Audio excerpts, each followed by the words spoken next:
और मैंने देख रखा है तुम्हें पुत्र सुख नहीं है, मान लो, चले जाओ।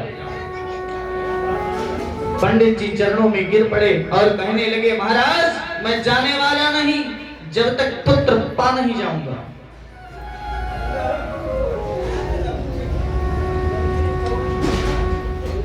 यही सर फोड़ फोड़ कर अपनी जान दे दूंगा, लेकिन जाऊंगा नहीं।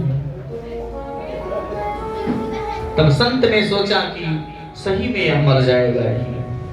अपने झोले से एक फल निकाला और फल दे दिया आत्मदेव जी को और कहा, जाओ पंडित जी अपनी पत्नी को खिला देना, सुंदर संतान होगी।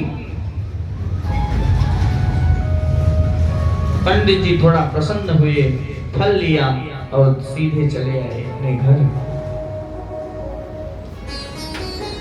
धुंधुली देवी को दे दिया और कहा, फल खा लेना, तुम्हें सुंदर पुत्र होगा।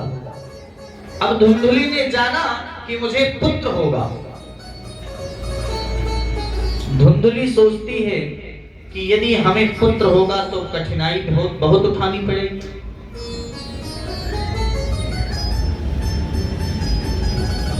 प्रसव पीड़ा को माताएं ही समझ सकती हैं। शास्त्र तो कहते हैं कि दोबारा जन्म होता है एक बार संतान जब उत्पन्न होती है माताओं का।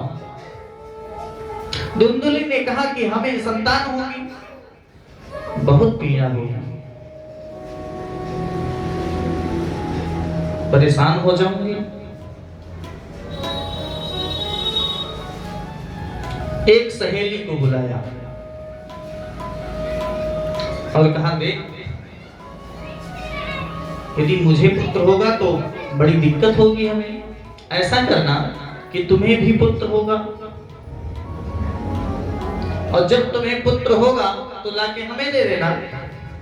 मैं पंडित जी से बता दूंगी हमें संतान हो गया, क्योंकि पंडित जी रहते नहीं, हमेशा अनुष्ठान पूजे पाठ में बिजी रहते हैं।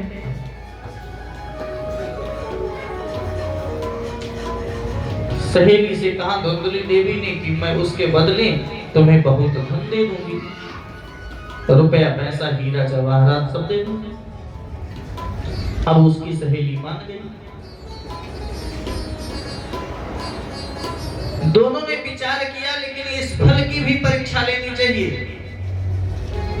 क्या सही में फल खाने से पुत्र हो जाता है? दोनों ने उस फल को गौ माता को खवा दिया। पंडित जी चले गए पूजा पाठ में। कुछ दिन बाद धुंधुली के सहेली को पुत्र हुआ, लाकर धुंधुली को दे दिया। उसी समय उस गाय से भी एक पुत्र हुआ, जिसे हम गोकर्ण कहते हैं।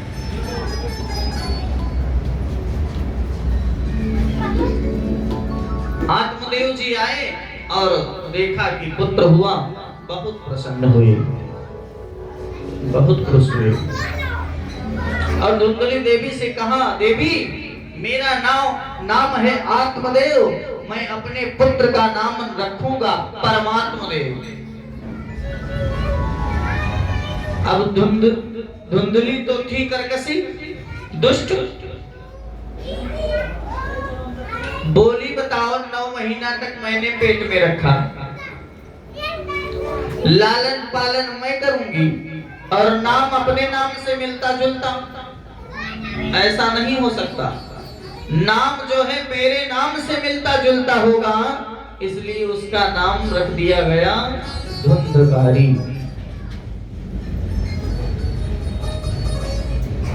गोकर्णः पंडितो ज्ञानी धुंधकारी महाखला। आगे चलकर गोकर्ण जी महाराज बहुत विद्वान हुए। गाय से जो पुत्र हुआ बहुत विद्वान हुआ, बहुत सुशील हुए। और धुंधकारी महाखला, धुंधकारी दुष्ट निकल गया। अब बचपन में यदि 5 साल का बालक गोली खेले तो समझ लेना आगे चल के ये क्या करेगा। धीरे धीरे गोली खेलता, ताश खेलने लगा, ताश खेलते खेलते जुआ खेलने लगा। अब जुआ में हारने लगा, लेकिन पंडित जी के घर में कोई कमी तो है नहीं, सब देती जाएं, ले जा पुत्र, एक ही तो है। और एक पुत्र जिस घर में हो, माता पिता को बहुत सावधानी बरतनी चाहिए। आत्मदेव जी यही सावधानी नहीं बरतता। आज धुंधकारी बड़ा दुष्ट निकला। रात को 12 बजे सर पे काली पट्टी बांध कर आता। आत्मदेव जी ने एक दिन अपने पुत्र धुंधकारी को बुलाए और कहा, बेटा ये सब क्या कर रहे हो? पिताजी को डांट कर कहता है, आपकी बुद्धि सठिया गई है, हम जो करते हैं सही करते हैं। आत्मदेव जी आज फिर रोने लगे और कहने लगे, ऐसे पुत्र से तो मैं बिना पुत्र के ही सही था। आज आत्मदेव जी जंगल में चले गए, भागवत के 10वें स्कंद का पाठ किए। इधर धुंधकारी बड़ा दुष्ट हुआ। सारी संपत्ति जब जुआ में हार गया, तब धुंधली देवी ने कहा, बेटा अब कुछ नहीं बचा है, जो बचा है कम से कम इसी को रहने दे। लेकिन सारी संपत्ति धुंधकारी सब लुटा दिया। सारी संपत्ति लुटाने के बाद अभी भी धुंधकारी शांत नहीं, वैश्यागिरी करने लगा, अब चोरी करने लगा, डाका डालने लगा, धन खत्म हो गया।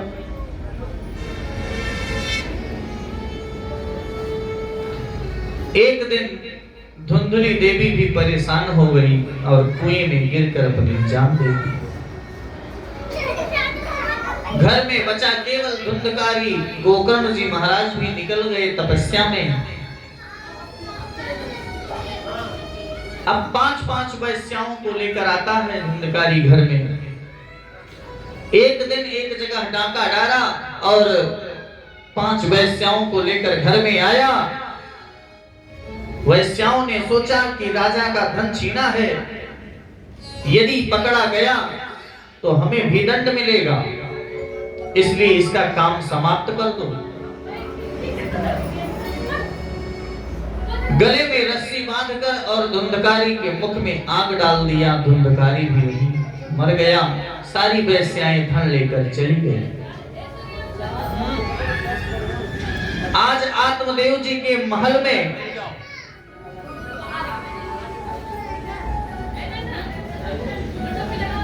धुंधकारी एक प्रेत बनकर बैठा है।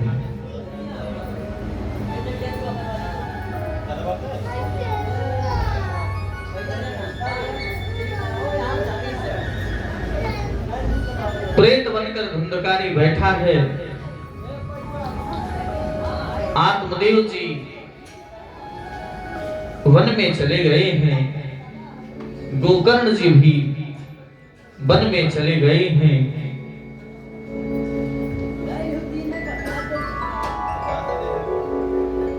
कुछ दिन बाद गोकर्ण जी महाराज का आगमन हुआ। गोकर्ण जी महाराज आए तो रात्रि हो गई थी। वहीं बैठकर आराम करने लगे। प्रातःकाल भजन, ब्रह्म मुहूर्त में जैसे 4 बजे भजन करने के लिए बैठे, जैसे अपने नेत्रों को बंद किया, इतने में पता लगता है शेर बोल रहा है, हाथी चिल्ला रहा है।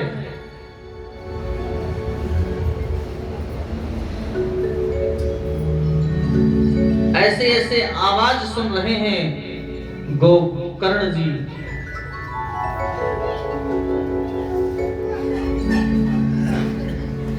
फिर अपने कमंडल से जल निकाला, अपनी कमंडल से जल निकाला और जल निकालकर सामने छिड़का और कहा, कौन है आप, कौन सी आत्मा है, सामने आए। इतने में धुंधकारी आकर सामने परछाई खड़ा हो गया और कहने लगा, भैया मैं आपका भाई हूं। धुंधकारी, क्या करूं, प्रेत बन गया हूं।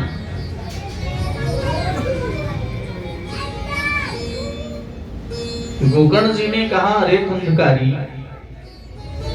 जब मैंने तुम्हारे मृत्यु का समाचार सुना तो हमने गया में तुम्हारे नाम से पिंडदान भी किया था।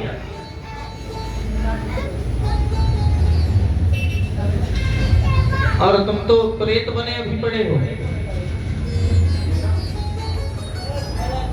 धुंधकारी ने कहा, भैया गया में आप एक पिंड नहीं, हजारों पिंड दान कर दो, फिर भी मेरी मुक्ति होने वाली नहीं। और भैया आप जैसा विद्वान जिसका भाई हो, उसके भाई को इतने संकट झेलने पड़े, भूत प्रेत बनना, इधर उधर भटकना पड़े। गोकर्ण जी ने समझाया, नहीं धुंधकारी सुनो, मैं कुछ उपाय करता हूं।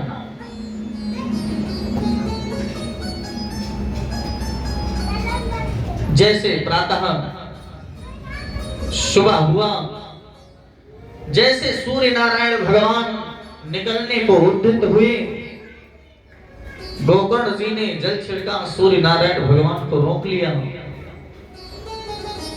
प्रणाम करके कहा, भुवन भास्कर आप बताएं मैं क्या करूं, अपने भाई धुंधकारी की मुक्ति कैसे कराऊं।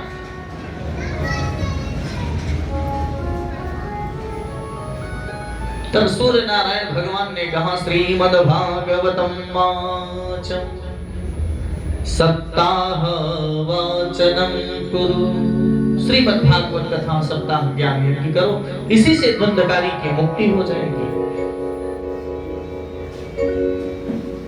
एक ही उपाय है। गोकर्ण जी महाराज तत्काल व्यास आसन बनाए और बैठ गए। व्यास आसन पे गोकर्ण जी महाराज बैठ गए, धुंधकारी का आवाहन किया, धुंधकारी आओ, मैं तुम्हारे लिए भागवत कर रहा हूं। अब प्रेत का कोई शरीर तो होता नहीं,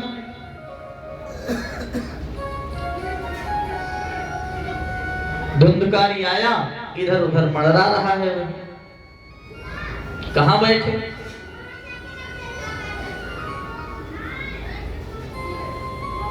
वही जहां कथा हो रहा था वहीं बगल में एक वास था, 7 गांठ था उस वास में। धुंधकारी गया और उसी में बैठ गया। एक दिन कथा विराम हुआ, एक गांठ फट गई, दूसरे दिन विराम हुआ, दूसरी गांठ फट गई, तीसरे दिन विराम हुआ, तीसरी गांठ फट गई, ऐसे ऐसे कर कर 7 दिन में 7 गांठ फट गई। जब 7 गांठ फट गई, सुंदर दिव्य चेहरा धुंधकारी लेकर प्रकट हुआ। जैसे इधर प्रकट हुआ धुंधकारी, उधर से भगवान के 4 पार्षद आ गए धुंधकारी को लेकर। भगवान के धाम को जाएंगे धुंधकारी। इतना महान खल और आज भगवान के धाम को जा रहा है, क्यों? भागवत श्रवण करके। जैसे धुंधकारी बैठने चला रथ में, इतने में गोकर्ण जी महाराज ने रोक लिया है। हजारों लोग कथा सुन रहे हैं, लाखों लोग बैठे हैं, और ये केवल धुंधकारी के लिए कथा तो सब सुन रहे हैं, विमान एक के लिए क्यों? सबके लिए विमान आना चाहिए ना। पार्षदों ने जवाब दिया, अत्रेव बहवा शांति श्रोतारो मम निर्मलः। कथा तो हजारों लोग सुन रहे हैं, लेकिन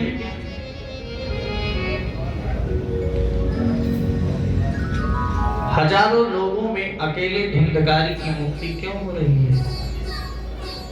प्रभु के पार्षदों ने कहा कि कथा के श्रवण भाव से कथा के फल में भेद हो गया। कैसे?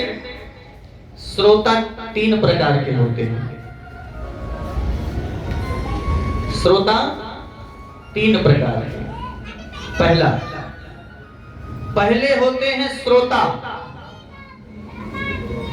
हैं जो कथा में आएंगे, एक स्थान पे बैठेंगे और सुंदर कथा श्रवण करेंगे।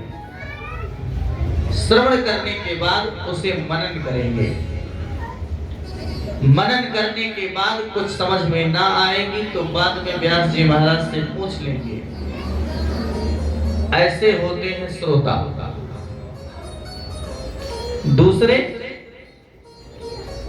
दूसरे होते हैं सरौता। सरौता का काम क्या है? कहां गए सरौता वाले? सरौता का काम क्या है? काटना। ये जो दूसरे हैं सरौता हैं, ये जैसे कथा मंच पे आएंगे, चांदनी थोड़ा टेढ़ी लगी है, ओहो सेठ जी ने पानी की व्यवस्था नहीं किया बाहर पीने के लिए, मंच थोड़ा कम अच्छा लग रहा है। कतरना, उनका काम केवल कतरना है, कुतरना, इधर उधर की बातें करेंगे केवल। ऐसे होते हैं सरौता। और तीसरे होते हैं सोता। ये तीसरे वाले सबसे झंझट फ्री रहते हैं। बड़े ग्राउंडों में जब कथा होती है तो वहां बल्ली बांस लगा के बनाया जाता है बैठने के लिए। तो कुछ माताएं जो है आती हैं और सुंदर बल्ली के पास ही बैठती हैं, और बैठी और धीरे से बल्ली पे ऐसे सर लगाया और कब 3 घंटा बीत गया कोई पता नहीं चला। जब लास्ट में व्यास जी महाराज ने कहा बोलिए बाल कृष्ण लाल की जय, तब उनकी आंख खुली। तो ये कौन होते हैं? सोता। तो भगवान सरौता और सोता को नहीं मिलते। भगवान किसको मिलते हैं? भगवान श्रोता को मिलते हैं। और ये जितने यहाँ बैठे हैं ये सब सरौता और सोता हैं, केवल श्रोता एक ही है, धुंधकारी। इसलिए धुंधकारी की मुक्ति हो रही है। गोकर्ण जी महाराज की बात समझ में आ गई है। और धुंधकारी गोलोक धाम को चला गया, भगवान के धाम को चला गया। आज फिर गोकर्ण जी महाराज कथा करने लगे और उन्हीं हजारों भक्तों को कथा श्रवण कराने लगे। सबने जान लिया कि ये अब ठीक बात नहीं इधर उधर करना, अब ध्यान लगा के कथा श्रवण करें। गोकर्ण जी महाराज ने सबका उद्धार कराया। इसके बाद सुनने का नियम क्या है? नारद जी ने कहा सनत कुमारों से कि कथा का नियम क्या है, कैसे की जाए कथा। सनत कुमारों ने कहा पहले जब भागवत कराना हो तो किसी विद्वान ब्राह्मण के पास जाना चाहिए और शुभ मुहूर्त निकलवाना चाहिए।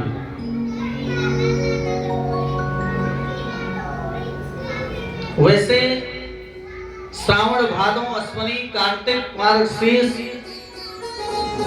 ये सब महीना भागवत के लिए शुभ माने जाते हैं, श्रेष्ठ माने जाते हैं।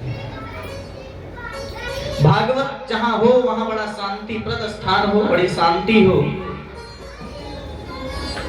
मंच के समीप सुंदर वेदियों का निर्माण करना चाहिए। रुद्र कलश, पितृ कलश इत्यादि समस्त वेदियां बनानी चाहिए और सुंदर उसका विधि विधान से प्रतिदिन पूजन पाठ करना चाहिए।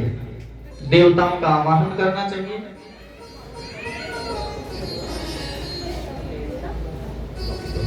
भागवत का वक्ता विद्वान होना चाहिए। वक्ता सहित 5 ब्राह्मणों का वर्ण करना चाहिए, जिसमें गीता का पाठ हो, भागवत का मूल पाठ हो, गायत्री मंत्र का जप हो, 12 अक्षर मंत्र का जप हो। ऐसे मंत्रों का जप कराना चाहिए। कथा में जितने उत्सव आवे बड़ी श्रद्धा से, बड़े धूमधाम से मनाना चाहिए। जैसे कृष्ण जन्मोत्सव, राम जन्मोत्सव, रुक्मिणी विवाह, ऐसे जन्मोत्सव को बड़े धूमधाम से मनाना चाहिए। भागवत की कथा एक स्थान पर पालथी मारकर बैठकर श्रवण करना चाहिए।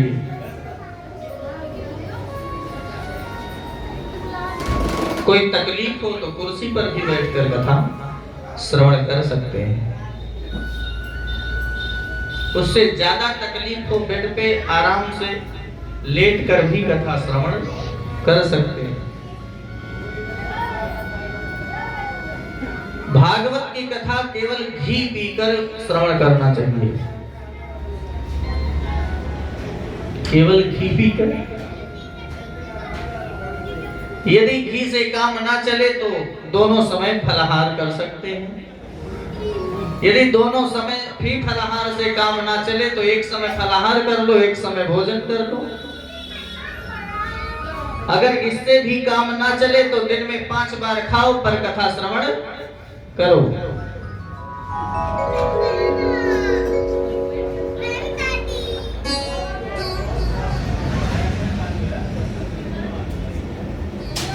सनत कुमार जी इधर कथा कर रहे थे। भक्ति और ज्ञान वैराग्य तीनों आसन पे बैठकर कथा श्रवण कर रहे थे। 7वें दिन की कथा विराम हुई। भक्ति माता जागृत हो गई। सनत ज्ञान और वैराग्य का बुढ़ापा दूर हो गया। दिव्य पुरुष खड़े हो गए, भक्ति माता भी खड़ी हो गई। हृदय गदगद हो गया, सब नाचने लगे और कीर्तन करने लगे। ओम नमो भगवते वासुदेवाय, ओम नमो भगवते वासुदेवाय, ओम नमो भगवते वासुदेवाय, ओम नमो भगवते वासुदेवाय। वासुदेवाय मेरो नंदनाय,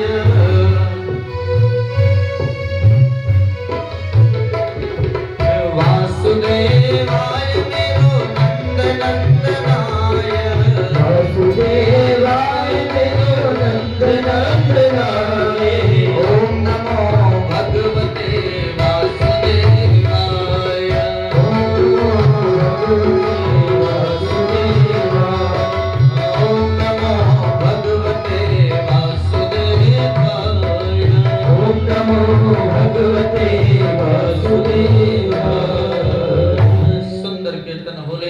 सब नाचने लगे। सनत कुमार झूमने लगे। नारद जी भी वीणा बजाने लगे। प्रहलाद जी भी आ गए, इंद्र भी आ गए।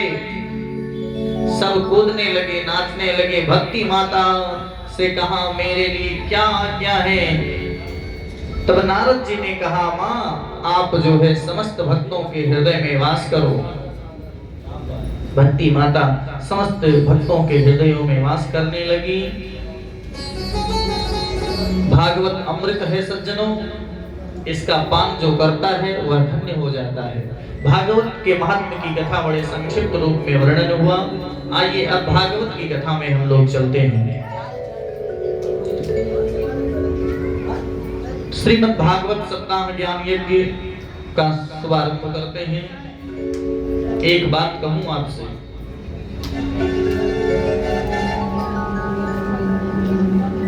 दुनिया में जितने ग्रंथ हैं,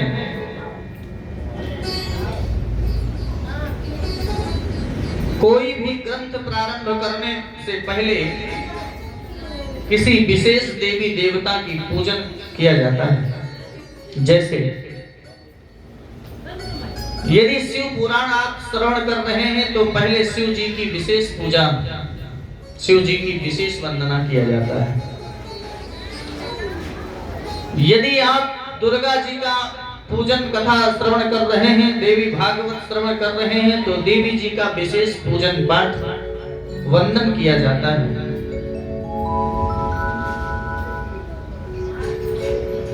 व्यास जी महाराज जब भागवत लिखने लगे तो विचार करने लगे, मैं किसकी वंदना करूं इसमें।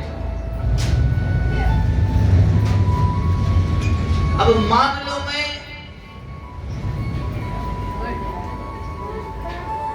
कृष्ण की वंदना कर दूं इसमें, तो राम जी कहेंगे मेरी वंदना नहीं की। फिर राम जी की भी मैं वंदना कर दूं तो दुर्गा माता कहेंगी मेरी नहीं की।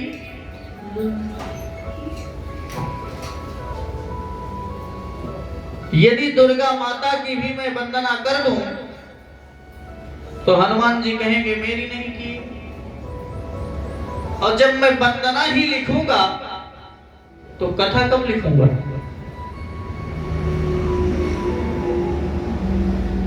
इसमें क्या करूं?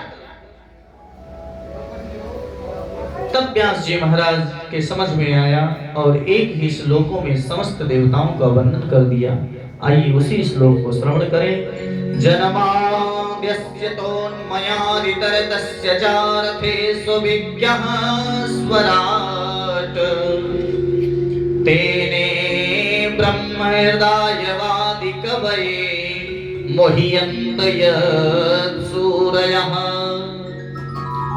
तेजो वारिमृदां यथा विनमयो यत्र सर्वो मृषः धाम्ना स्वेन सदा निरस्तकुहकम् सत्यं परं धीमहि। बड़ा सुंदर वर्णन है, सत्यम परम धीमहि। किसको प्रणाम किया गया? केवल सत्य को। क्यों? क्योंकि सत्य ही दुर्गा है, सत्य ही काली है, सत्य ही जगदम्बा है, सत्य ही कृष्ण है, सत्य ही राम है। सब सत्य ही है। सत्यम परम धीमहि।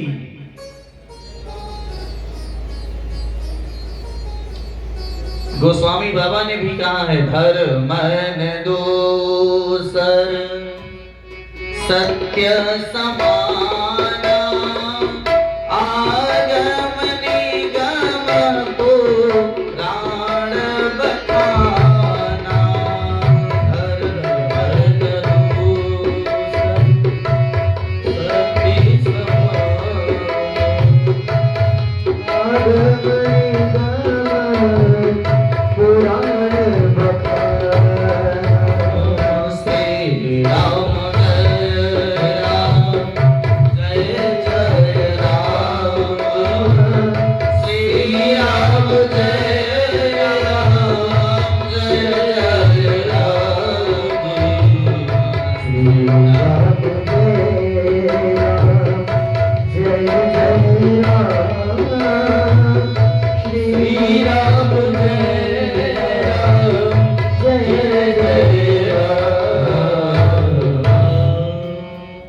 सत्य से बड़ा कोई धर्म नहीं होता। धर्मन दूसर सत्य समान।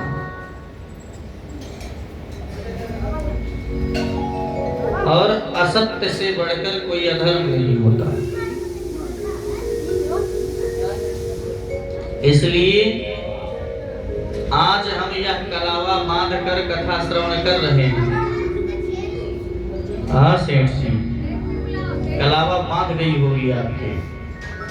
संकल्प हुआ कि आज यह कलावा बांध कर कथा श्रवण कर रहे हैं, लेकिन यह कथा श्रवण करना हमारा सार्थक कब होगा?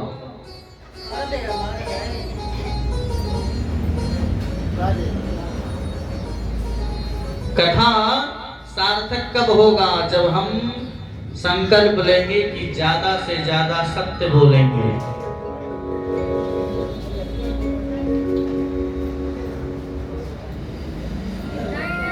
क्योंकि सत्य से बड़ा कोई धर्म नहीं होता। सत्य का प्रतिपादन किया गया, केवल सत्य को प्रणाम किया गया भागवत के प्रथम श्लोक में। दूसरे श्लोक में चलते हैं, धर्मं प्रोक्षत कैतवो यत्र परमो नित्मत्सराणां सताम्। ये जब सत्य धर्म है तो परम धर्म क्या है?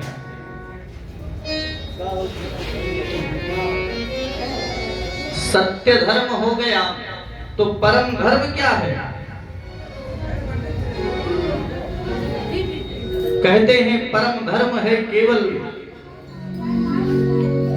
भगवान की कथा। जो भगवान की कथा का गुणागान करता है वही परम धर्म करता है, समझ लो।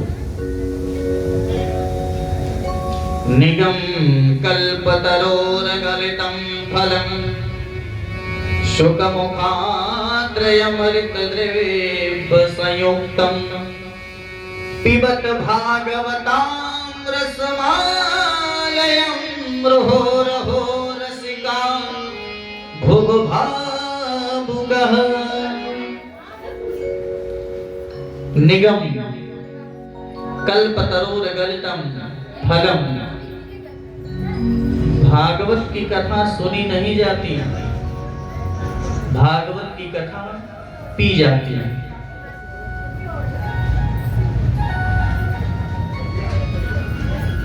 इस अमृत का पान किया जाता है।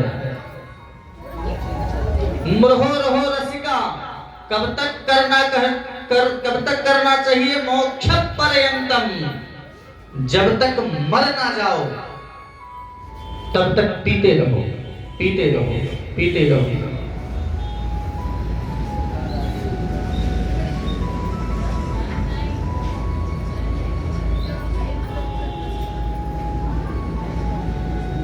सूत जी महाराज मंच पे बैठे हैं, 84,000 ऋषि सामने बैठे हैं।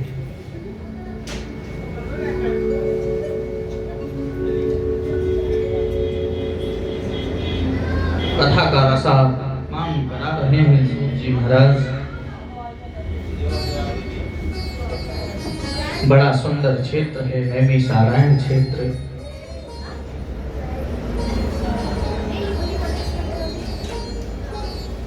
सूत जी महाराज कहते हैं, ऋषियों मैं तुम्हें कथा श्रवण करा रहा हूं। सौनकादि ऋषियों ने कहा, हाँ महाराज, लेकिन आज मैं आपसे कुछ पूछूंगा। सूत जी महाराज ने कहा, क्या? बोलिए।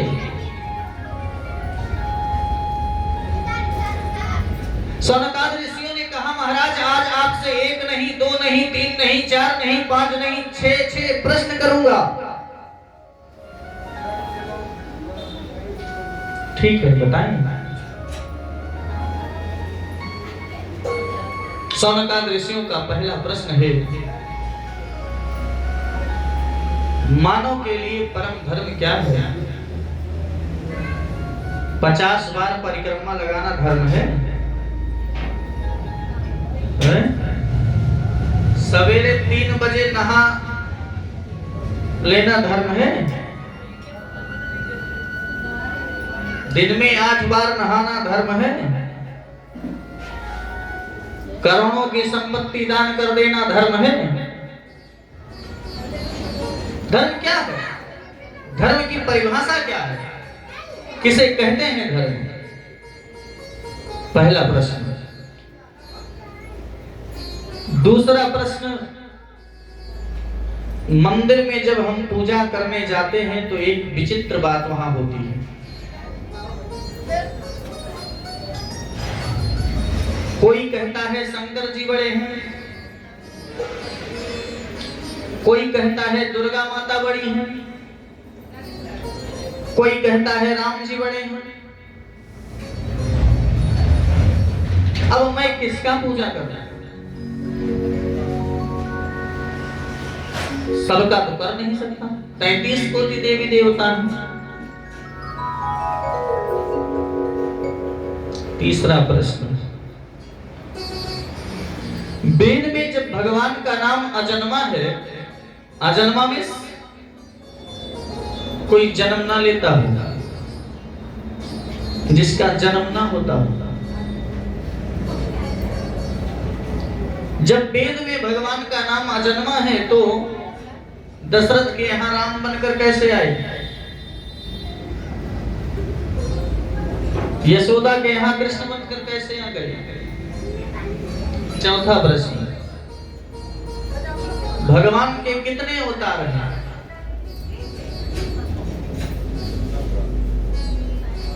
कोई कहता है 10 अवतार, कोई कहता है 20 अवतार, कोई कहता है 24 अवतार, कोई तो कहता है हरि अनंत हरि कथा अनंता। प्रमाणित कितने अवतार हैं भगवान के?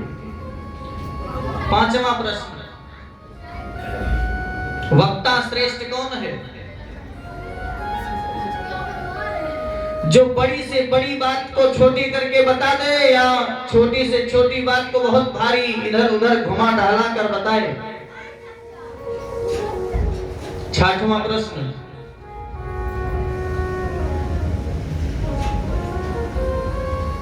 भगवान जब अपनी लीला को संपन्न करके चले जाने लगे तो भगवान धर्म संस्थापना या धर्म की स्थापना करने के लिए तो प्रकट हुए थे, अवतार लिए थे। तो जब भगवान चले गए तो धर्म किसकी शरण में गया? यह मेरे 6 प्रश्न हैं। 6 प्रश्नों का जवाब दीजिए। सूत जी महाराज ने कहा, देखो मैं तुम्हें सब बताऊंगा, लेकिन बताने से पहले मैं सुखदेव स्वामी का वर्णन करूंगा।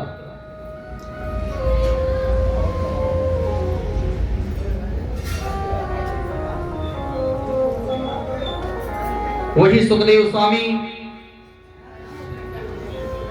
स्वर्ग में राधा रानी की गोद में किलोल करते हैं।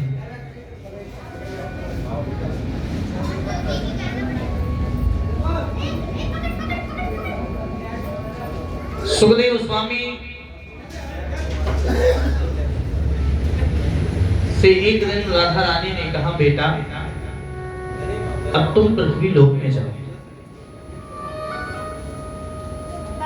सुखदेव जी ने कहा, माता मैं जा नहीं सकता। क्यों? क्योंकि जाऊंगा तो वहां माया घेर लेगी।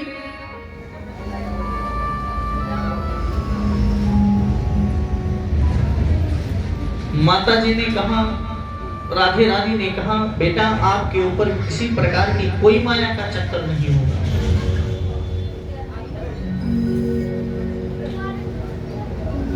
आप इसकी चिंता न करें।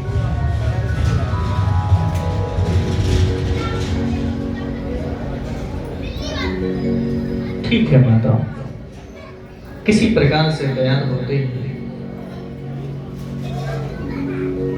कैलाश पर्वत पर रहते हैं भगवान शंकर। शंकर जी तपस्या में लीन थे। नारद जी ने सोचा कि सब में तो झगड़ा करा दिया हूं,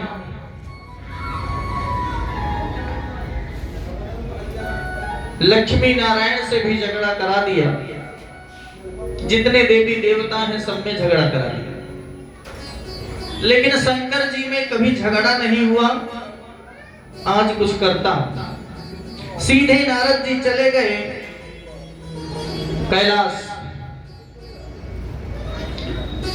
कैलाश पर्वत पर चले गए और माता जी ने देखा, नारद जी ने प्रणाम किया, माता ठीक ठाक, कैसे आ गई? अरे माता बस ऐसे आज चला आया, अब कहीं जाता वाता नहीं हूं। क्यों? प्रेम बंद हो गया, कोई प्रेम नहीं करता, कोई आदर नहीं करता, कोई सत्कार नहीं करता, सबका स्वभाव चेंज हो गया, झूठी के प्रेम करते हैं।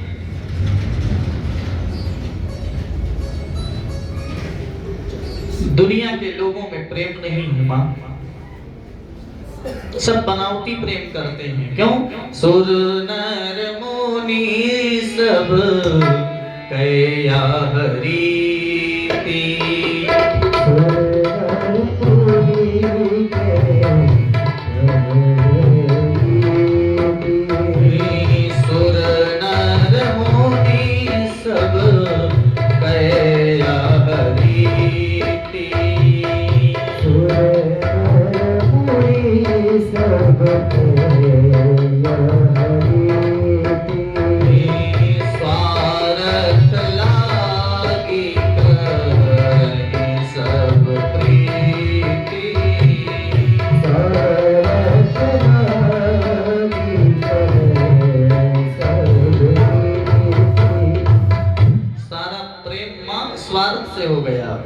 केवल स्वार्थ है।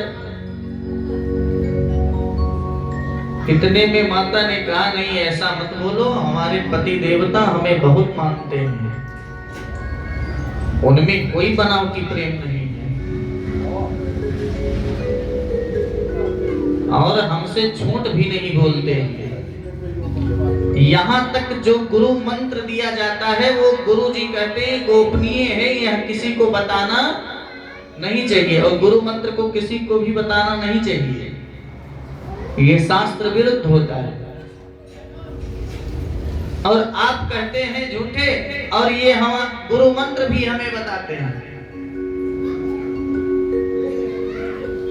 देवर्षि आप क्या कहते हो? जिन देवताओं का दर्शन वह करते हैं, नित्य प्रति झांकी का दर्शन जो करते हैं वह मुझे आकर बताते हैं।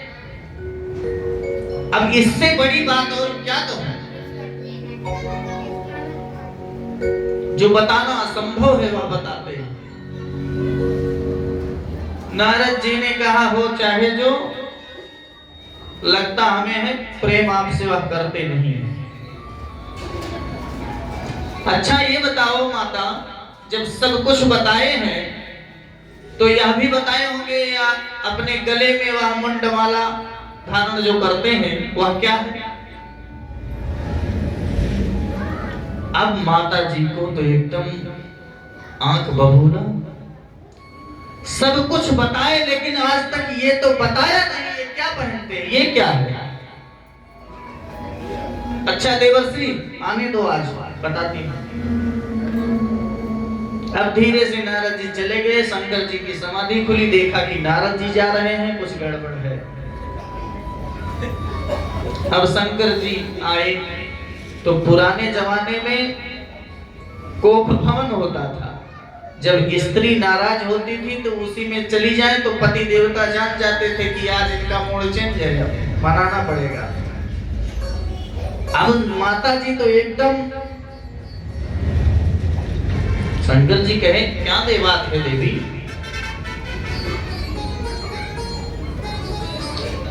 माता जी ने कहा ऊपर से तो आप काले भी हो, अंदर से भी काले हो, दिनों रात यह मुंडमाला धारण किए रहते हो और आज तक नहीं बताई कि ये क्या है।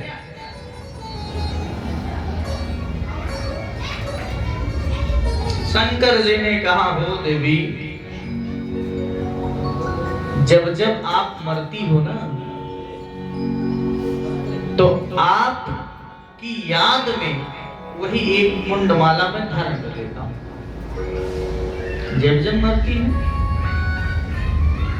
ये कैसी बात? मैं मरती हूं अब तुम नहीं मरते? मैं मरती हूं आप नहीं मरते?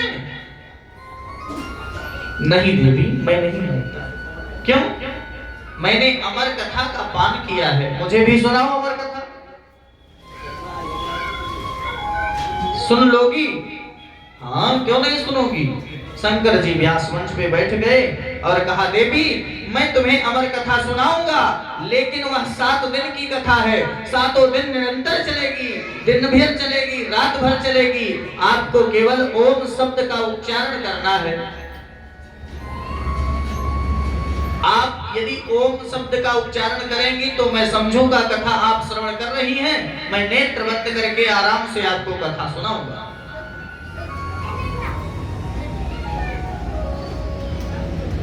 ठीक है। शंकर जी व्यास मंच पे बैठे, माता जी सामने बैठी। कथा प्रारंभ हुई। बगल में एक तोता का अंडा पड़ा था। अंडा जो है एकदम फूटने को हुआ था। अंडा फूटने को हुआ था। एक दिन कथा समाप्त हुई, अंडा फूट गया, उसमें से जीव निकल गया। दूसरे दिन कथा समाप्त हो गई, जीव और बड़ा हो गया। तीसरे दिन कथा समाप्त हुई, और बड़ा हो गया। कथा सुन रहा है, मंच के पीछे से बैठकर सुन रहा है। चौथे दिन की कथा विराम हुई, इतने में माता जी गई सो। माता जी तो घर्रटा मारने लगी। अब वह सुग्गा ओम शब्द का उच्चारण करने लगा। क्यों? यदि ओम शब्द का उच्चारण बंद हो जाता तो शंकर जी कथा सुनाना बंद कर देते। और सुग्गा ने कहा, यदि बंद अब हो गया तो कथा नहीं सुन पाऊंगा। सुग्गा जो है धीरे ओम शब्द का उच्चारण करता रहा। अब 7वें दिन जब कथा विराम हुआ, तब जो है शंकर जी ने जयकारा लगाया, बोले कृष्ण कन्हैया लाल की जय। जैसे जयकारा लगाया तो इतने में माता जी की आंख खुली। और जब माता जी की आंख खुली तो माता जी ने कहा, भगवान आगे की कथा श्रवण कराएं। भगवान ने जन्म लिया, फिर क्या हुआ?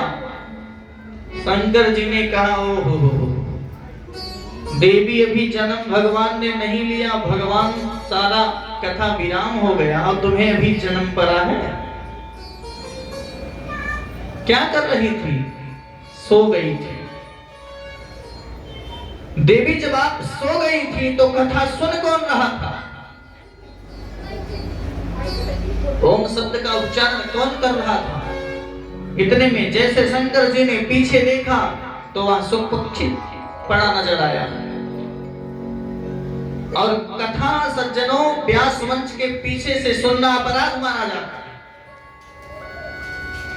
शंकर जी ने अपना त्रिशूल उठाया और त्रिशूल जैसे उठाया, इतने में वह पक्षी उड़ा और उड़ते गया। व्यास जी महाराज की पत्नी का नाम बिटिका देवी है, जमाही ले रही थी। इतने में पहुंचा और गटक के अंदर हो गया। अब इधर त्रिशूल लेकर दौड़े शंकर जी नहीं पाए, चले आए। धीरे कुछ समय बीत गया। व्यास जी महाराज की पत्नी कहती है व्यास जी महाराज से, मेरे पेट में मंत्र का उच्चारण होता है, वैदिक मंत्र सुनाई देते हैं, क्या करूं? व्यास जी ने कहा, देवी कोई अच्छा ही संतान होगा, सुंदर संतान आ रहा है। धीरे समय बीता।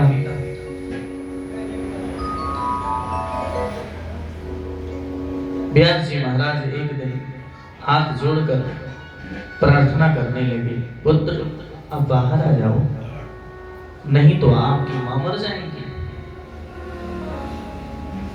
अंदर से आवाज आई, नहीं, मैं जो है बाहर नहीं आ सकता। जैसे बाहर निकलूंगा विष्णु की माया घेर लेगी, फिर मैं यही नॉन रोटी के चक्कर में पड़ जाऊंगा।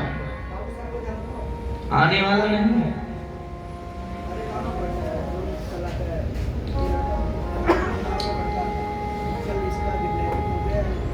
सुखदेव स्वामी अंदर से ही कहते हैं, गर्भ में रह कर मंदिर बनाऊंगा,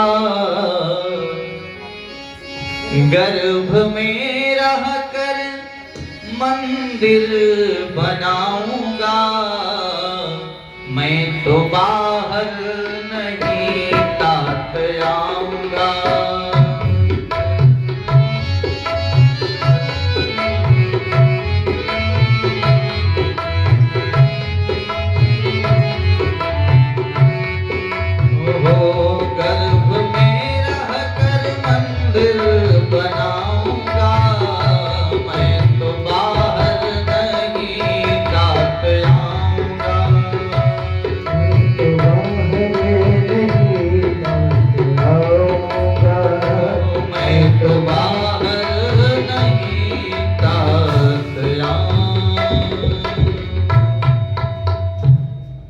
बहुत प्रार्थना किया है व्यास जी महाराज ने, भगवान से याचना किया है, तब भगवान जाकर गर्भ में सुखदेव स्वामी को आशीर्वाद देते हैं कि मेरी माया आप पे नहीं आएगी। वही सुखदेव स्वामी प्रकट होते हैं और प्रकट होते ही सीधे वन को चले जाते हैं, तपस्या करने लगते हैं। बोलिए सुखदेव स्वामी की जय। सुखदेव जी का जन्म हुआ। आदरणीय श्री सूत जी महाराज सौनकाद ऋषियों के एक एक प्रश्नों का जवाब देते हैं। मानव के लिए परम धर्म क्या है? मनुष्य का सर्वोत्तम धर्म है भगवान के चरणों में लग जाना।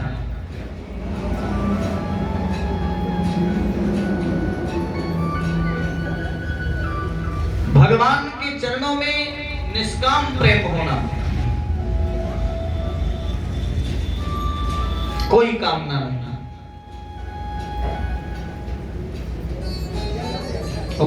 प्रेम तो वही है सज्जनों जो निष्काम हो।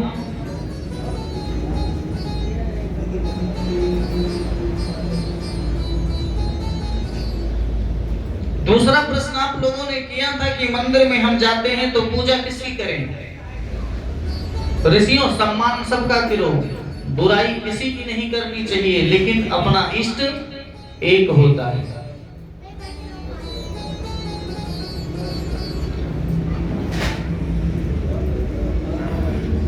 जैसे एक वृक्ष होता है और उसमें हजारों डालियां होती हैं, करोड़ों पत्ते होते हैं। वृक्ष की जड़ में हम जल डालते हैं, वृक्ष एक ही है लेकिन डालियां अनेक हैं। इसी प्रकार से परमात्मा केवल एक है और उसके और सब अंश हैं। आगे सृष्टि की सृजन में आप लोग श्रवण करेंगे। तीसरी बात आपने कही कि भगवान का नाम जब अजन्मा है तो जन्म कैसे लिए? सूत जी महाराज कहते हैं प्रभु जन्म नहीं लेते, प्रभु का अवतार होता है। भिन्न भिन्न रूप धारण करते हैं मेरे गोविंद।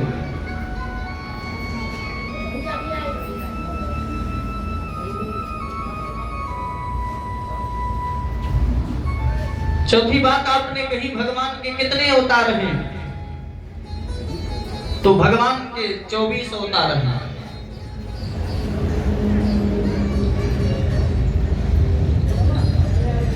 चौबीसों अवतार में 2 अवतार सबसे श्रेष्ठ है। राम कृष्ण 2 एक हैं, अंतर नहीं निमेष, इनके नयन गंभीर हैं, उनके चपल विशेष। मेरे राघवेंद्र के नेत्रों में गंभीरता है और कृष्ण के नेत्रों में चपलता है, बस यही दोनों में अंतर है। सुंदर सुखदेव स्वामी वन में चले जाते हैं, तपस्या में लीन हो जाते हैं। इसके आगे व्यास जी महाराज सुंदर भागवत का निरूपण होता है। भागवत का निरूपण की कथा कहते हैं। आगे चलकर कौरवों और पांडवों का विशाल युद्ध होता है। लास्ट में पांडव लोग विजय को प्राप्त होते हैं। उन्हीं पांडवों के वंश में श्री परीक्षित का जन्म होता है।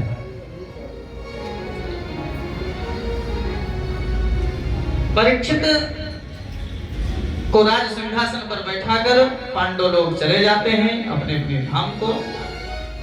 समय के अभाव में कथा संक्षिप्त। पांडव लोग चले जाते हैं। परीक्षित बड़े यशस्वी मनस्वी तपस्वी हैं। एक दिन परीक्षित ने सोचा कि मेरा कितना सुंदर राज्य है। गौ माता साथ अपने आप दूध देती है।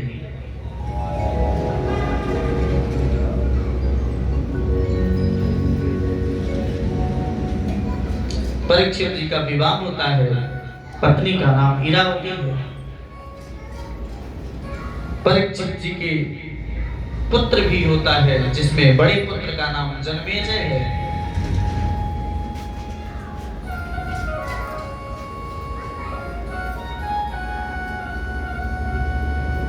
आज परीक्षित जी अपने राज खजाने में जाते हैं।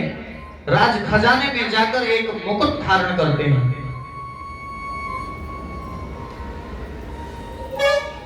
मुकुट को पहनते हैं और चल देते हैं जंगल में। धीरे धीरे धीरे धीरे धीरे धीरे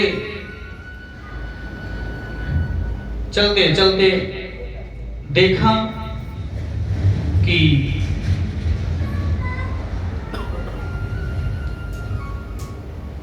एक बैल है। बैल के 3 पैर नष्ट हो गए, कट गए, एक पैर बचा है। और यह बैल कौन है? यह बैल है धर्म।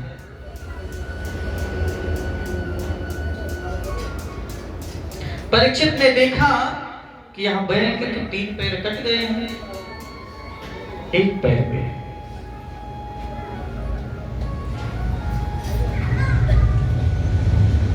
परीक्षित ने विचार किया। विचार करते ही देख रहे थे इधर उधर, इतने में एक काला काला बड़ा सा आदमी आया और चौथे पैर को भी काटने लगा।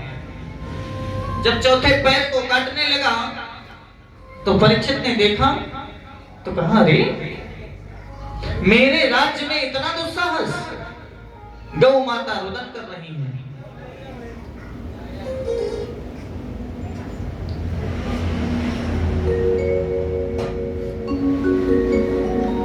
तलवार निकाला परीक्षित ने।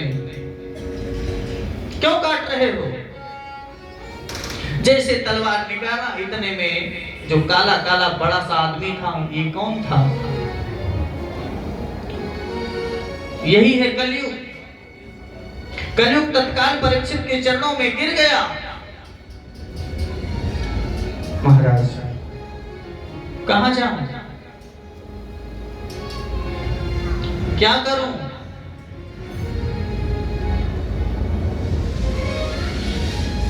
कहां जाऊं? क्या करूं?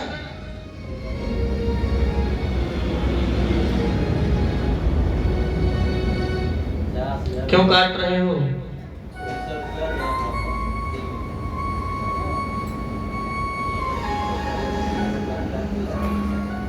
और मैं अब कहता हूं यहां से भाग जाओ, और जब तक मेरे राज्य में दिखाई मत पड़ना।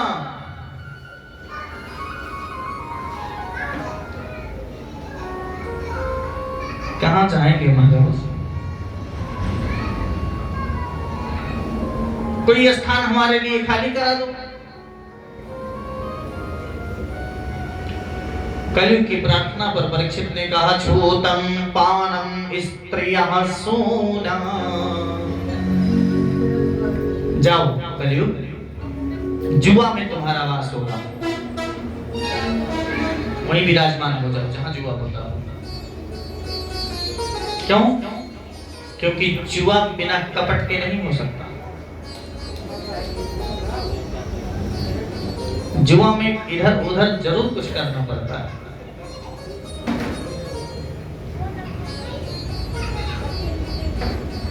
जाओ, तुम्हारा सुरापान में वास होगा, शराब में तुम्हारा वास होगा। बर्बाद कर देता है सज्जनों। कितने लोगों को तो मैं देखा हूं कि शराब पीकर नाली में पड़े थे। जाओ, वास होगा तुम्हारा शराब में। पर स्त्री गमन में तुम्हारा वास होगा। जहां हिंसा होती होगी, जीव जंतुओं को काटा जाता होगा, वहां तुम्हारा वास होगा। 4 जगह दे दिया परीक्षित ने कलयुग को। जाओ। कलयुग ने सोचा कि जब तक राजा के ऊपर कोई असर ना पड़े तब तक क्या मतलब है। और ये चारों गुण राजा में नहीं है। परीक्षित धर्मात्मा थे। कलयुग ने हाथ जोड़कर कहा, प्रभु कुछ कर देते हो, एक आधा स्थान और दे दो। परीक्षित ने पता नहीं क्या सोचा और कहा, जाओ तुम्हारा सोने में वास होगा, सोना में बैठ जाओ। अब जैसे कहा सोना में तुम्हारा वास होगा, कलयुग सूक्ष्म रूप धारण किया और परीक्षित के सर पे जाकर बैठ गए। अब आप कहेंगे सोने में कलयुग का वास। गीता में भगवान कहते हैं, धातु नाम अस्मि कंचनम, धातुओं में मैं सोना हूं। अब जहां भगवान रहते हैं वहां कलयुग कैसे रह सकता है।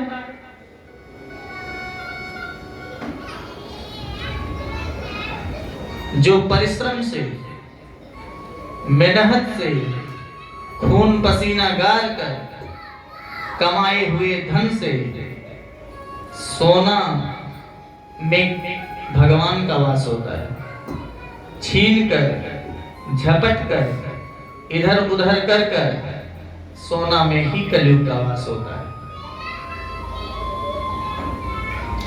आज परीक्षित का जो ये मुकुट था ना, ये जरासंध का मुकुट था।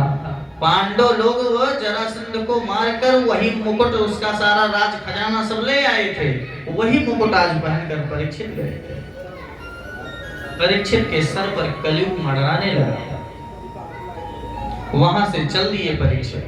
धीरे धीरे धीरे धीरे धीरे धीरे चलते चलते एक ऋषि के आश्रम पर पहुंचे, जिस ऋषि का नाम है समीक ऋषि। समीक ऋषि तपस्या में लीन थे, तपस्या कर रहे थे और इतने में परीक्षित पहुंच गए और कहते हैं, महाराज जी मुझे जल पिलाओ। लेकिन ऋषि की तो एकदम अंतर्मुखी हो गई थी, भगवान के ध्यान में कोई आवाज नहीं आई। जब कोई आवाज नहीं आई तो परीक्षित ने फिर कहा, ऋषिवर जल पिलाओ।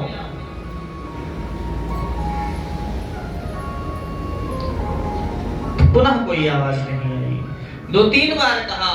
जब कोई आवाज नहीं आई तब गुस्सा आ गया परीक्षित को और कहा, अरे मेरे राज्य में रहकर मुझे जल नहीं पिलाता। अपने बाण से मरा हुआ पड़ा था एक सर्प, वही सर्प को उठाया और समीक ऋषि के गले में डाल दिया, डालकर वहां से चल दिए। समीक ऋषि का पुत्र श्रृंगी ऋषि कुछ देर बाद आया। देखा कि मरा हुआ सर्प मेरे पिताजी के गले में पड़ा हुआ है। छोटे छोटे जो ऋषि कुमार थे उनसे पूछा, कौन ऐसा उद्धार किया है? ऐसा दुस्साहस करने में किन में सामर्थ है? ऋषि कुमारों ने कहा, गुरुजी, परीक्षित आए थे, जल की याचना कर रहे थे, लेकिन कोई आवाज नहीं सुना आपके पिताजी से, इसलिए उन्होंने डाल दिया। अरे, परीक्षित को राजा होने का घमंड हो गया है। श्रृंगी ऋषि ने हाथ में जल लिया और तत्काल श्राप दिया, आज के 7वें दिन जिस सर्प को मेरे पिताजी के गले में परीक्षित ने डाला है, इसी सर्प के पूर्वज तक्षक सर्प के डस लेने से परीक्षित की अकाल मृत्यु हो जाएगी और परीक्षित मर जाएंगे। वाणी रूपी वज्र को चला दिया। कुछ देर बाद समीक ऋषि की तपस्या खुली, समाधि भंग हुई, तो देखा नहीं सब भीड़ भाड़। क्या हुआ पुत्र? क्या बात हुआ? श्रृंगी ऋषि ने कहा, पिताश्री, परीक्षित आए थे, आपके गले में मरा हुआ सर्प डाल गए। मैंने उनको दंड भी दे दिया कि आज के 7वें दिन तक्षक सर्प डस लेगा और उनकी अकाल मृत्यु हो जाएगी, मर जाएंगे।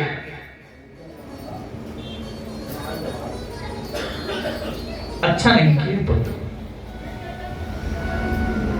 बेटा, हम साधु हैं, हमें यदि कोई फूल की माला पहनाए तो उसके भी कल्याण के लिए सोचना चाहिए, और हमें यदि 4 गाली भी कोई दे उसके भी कल्याण के लिए सोचना चाहिए। क्यों? क्योंकि हम संत साधु हैं और परीक्षित हमारे राजा हैं। ऐसे धर्मात्मा को आपने ऐसा श्राप देकर अच्छा नहीं किया पुत्र। समीक ऋषि ने अपने एक छोटे से शिष्य को बुलाया जिसका नाम था गौरमुख, और कहा, गौरमुख, जाओ परीक्षित के पास, बता देना कि मेरे दुष्ट पुत्र ने श्राप दे दिया है कि 7वें दिन तक्षक सर्प डस लेगा और उसकी अकाल मृत्यु हो जाएगी। 7 दिन का समय है, यदि अपने मुक्ति का उपाय कोई ढूंढना चाहे तो ढूंढ सकते हैं। गौरमुख गया परीक्षित के पास, और जैसे परीक्षित मुकुट निकाल कर रखे, इतने में चिल्लाने लगे, रोने लगे, अरे आज हमने यह क्या कर दिया? एक ऋषि के गले में मरा हुआ सर्प डाल दिया, ये मैंने अच्छा नहीं किया। क्यों? क्योंकि जब तक कलयुग का प्रभाव से तो सर्प डाल दिया, और कलयुग का प्रभाव नष्ट हुआ तो परीक्षित तो धर्मात्मा थे। गौरमुख पहुंचा, सारी सूचना बताया और कहता है, गुरुजी ने कहा है 7 दिन का समय है, यदि कोई मुक्ति का उपाय करना चाहे तो कर लेना। परीक्षित ने कहा, मैंने बहुत बड़ा अपराध कर दिया है, एक ऋषि के गले में मरा हुआ सर्प डाल दिया है, मैं तो 7 सेकंड नहीं जिंदा रहना चाहता। 7 मिनट तो बहुत दूर है, 7 दिन तो बहुत दूर है, मैं 7 सेकंड नहीं जीना चाहता, मेरी अकाल मृत्यु हो जाए, मेरे ऊपर बिजली गिर जाए।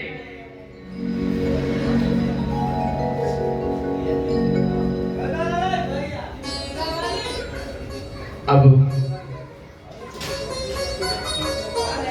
आनंद आनंद में पूरी इंद्रप्रस्थ सजने लगा है। आज अपनी पत्नी का हाथ पकड़ते हैं परीक्षित जी और कहते हैं, देवी, मैं तुम्हें दुनिया की सबसे आश्चर्य, दुनिया की सबसे चकित चीज बताने वाला हूं।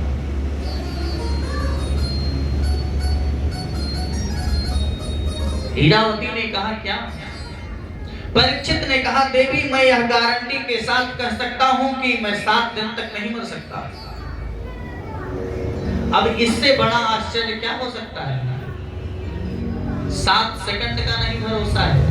क्या भरोसा है इस जिंदगी का, साथ देती नहीं है किसी का।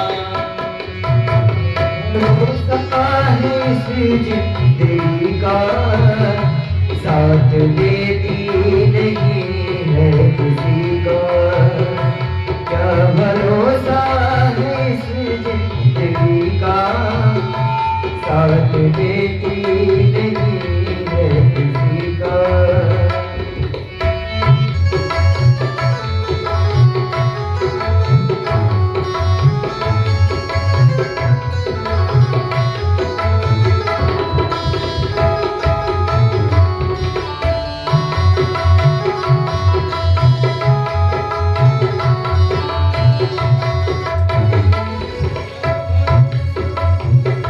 क्या भरोसा है इस जिंदगी का, साथ देती नहीं है किसी का। ओ क्या भरोसा है इस जिंदगी का, साथ देती नहीं है किसी का। क्या भरोसा है इस जिंदगी का, क्या भरोसा है इस जिंदगी का, साथ देती नहीं है किसी का। क्या भरोसा है इस जिंदगी का, साथ देती नहीं है किसी का।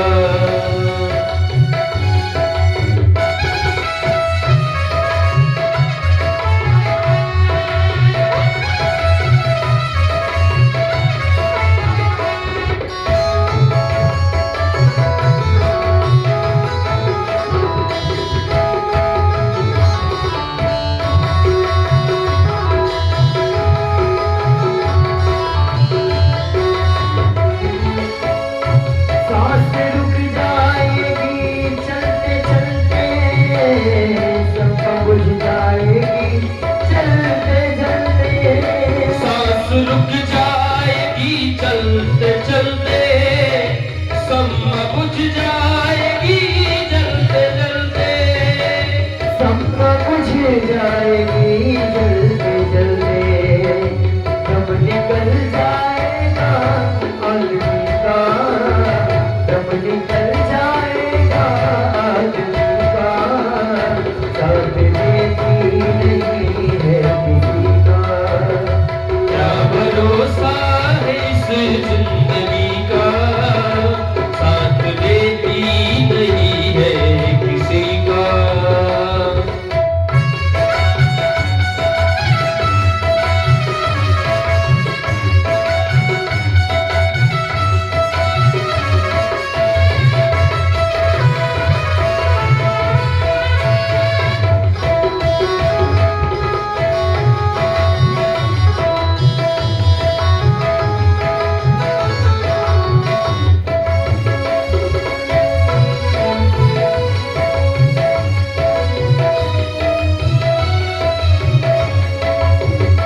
हम रहे ना मोहब्बत रहेगी, दास्तां अपनी दुनिया कहेगी। हम रहे मोहब्बत रहेगी, दास्तां अपनी दुनिया कहेगी।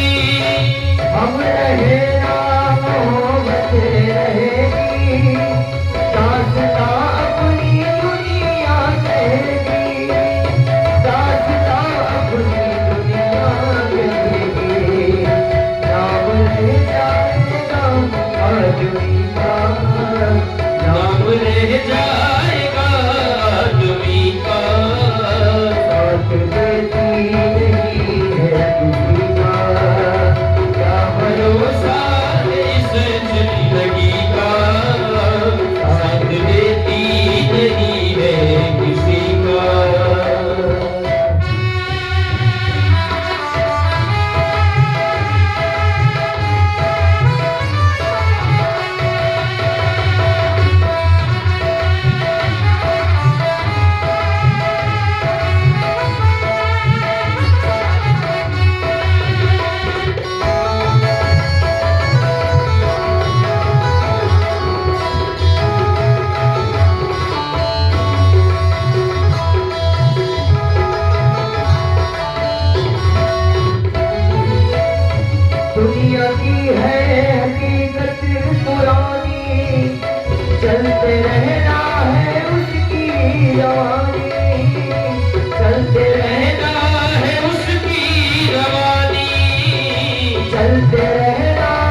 बड़े पुत्र जनमेजय जी का राज तिलक कर देते हैं, सिंहासन पर बैठा कर परीक्षित चले जाते हैं। गंगा के तट पर जाकर परीक्षित बैठ गए। आज हजारों ऋषियों का आगमन होने लगा। क्यों? क्योंकि ऐसा संत, ऐसा परम धर्म व्यक्ति को यदि कोई तकलीफ हो जाती है तो सबको कष्ट होता है। संतों ने सोचा कि आज परीक्षित को श्राप लगा है, इसलिए चलना चाहिए। संत का आगमन शुरू हो गया है, लेकिन कोई निर्णय नहीं कर पा रहा है कि परीक्षित का मोक्ष कैसे हो।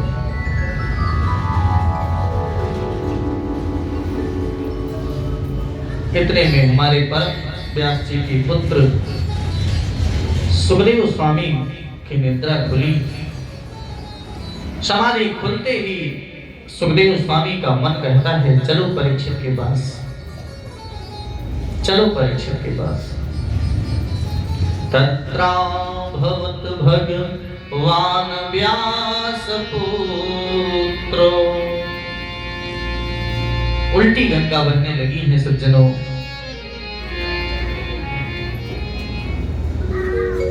सुखदेव स्वामी चले हैं। परीक्षित की सभा में हजारों ऋषि बैठे हैं।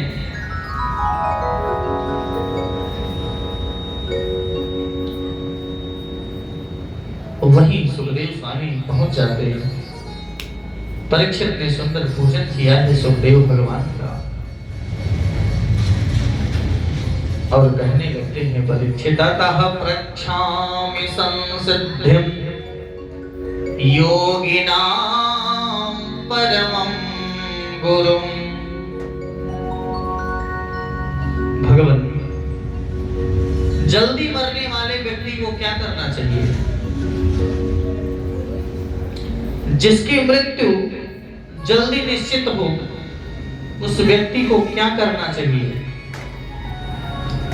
अच्छा, परीक्षित चाहते तो ये भी कह सकते थे कि मेरी मृत्यु 7वें दिन निश्चित है,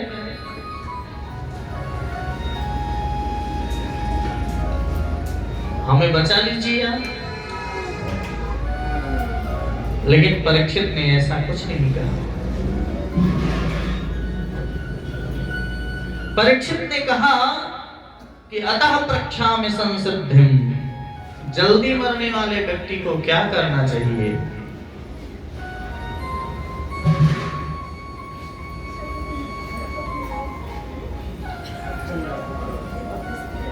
सुखदेव स्वामी गदगद हो गए।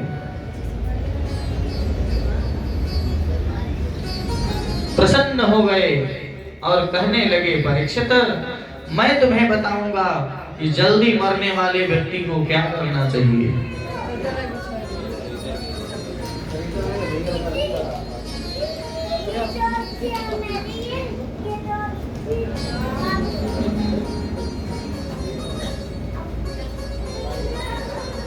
परीक्षित ध्यान से सुनो, ये जो प्रश्न आपने किया है यहाँ अपने लिए नहीं किया है, संसार के लोगों के लिए किया है। संसार के कल्याण की बात को लेकर कहा है।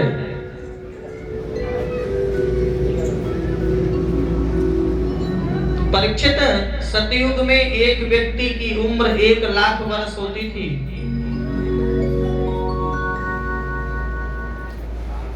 सतयुग के बाद आया त्रेता, 1 शून्य घट गया, 10,000 हो गया।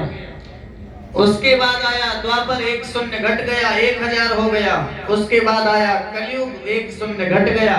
कलयुग में एक व्यक्ति को कम से कम 100 वर्ष जीना चाहिए, लेकिन आजकल तो 5 वर्ष में बाल पकने लगते हैं।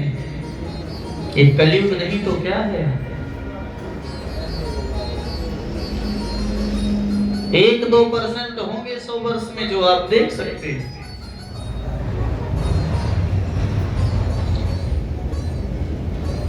अच्छा परीक्षित, 100 वर्ष में हम करते क्या हैं?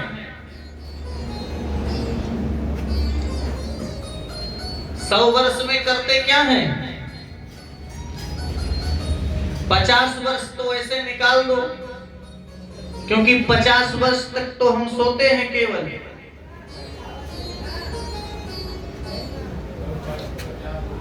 दिन रात मिलाकर कितना होता है? रात्रि में हम क्या करते हैं?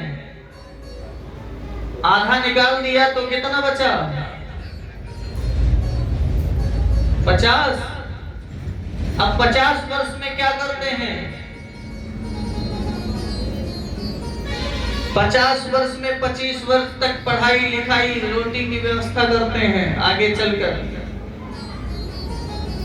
बचा 25, माता पिता ने शादी कर ली। अब 25 वर्ष तक पत्नी के साथ रहते हैं। भजन करने का समय कहाँ मिला? तस्माद् भारत सर्वात्मा भगवान ईश्वरो हरिः श्रोतव्यः कीर्ततव्यश्च सर्वेक्षमामिति। परीक्षित, जल्दी मरने वाले व्यक्ति को एक ही काम करना चाहिए, श्वास श्वास पर कृष्ण भजी, वृथा श्वास जनि खोई, ना जाने इस श्वास की आवनी होई न हो। जल्दी मरने वाले व्यक्ति को भागवत श्रवण करना चाहिए। बोलिए सुखदेव स्वामी की जय।